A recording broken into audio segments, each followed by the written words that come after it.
আসসালামু আলাইকুম। মনে করেন আমি একটি রাজনৈতিক দলের প্রধান।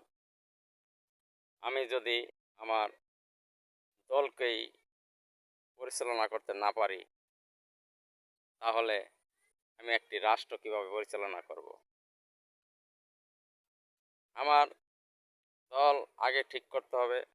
দলের চেইন অন কমান্ড ঠিক করতে হবে। দলের নেতাকর্মীরা যেন আমার কমান্ড শুনে সেই ব্যবস্থা করতে হবে। দলের নেতাকর্মীরা যদি আমার কমান্ড না মানে,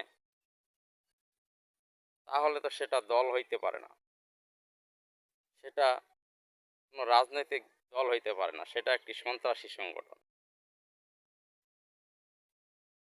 সন্ত্রাসী সংগঠন দ্বারা রাষ্ট্র পরিচালনা করা কোনো সময়ই সম্ভব নয়। তাদের দ্বারা রাষ্ট্র পরিচালনা করলে তাদের সরকারও হবে দুর্নীতিবাজ, দুর্নীতিপরায়ণ, এবং সেখান থেকে মানুষ ন্যায় বিচার এবং ইনসাম কায়েম করতে পারবে না।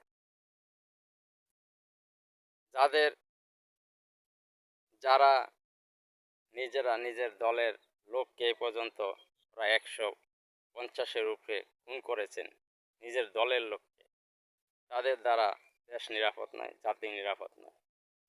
দেশ ও জাতিকে নিরাপদ করতে হলে এই বাংলাদেশে একটি ইসলামিক সরকার দরকার। ইসলামী সরকার হলেই দেশ, জাতীয় মানবতার মুক্তি দিতে পারবে। আল্লাহ হাফেজ।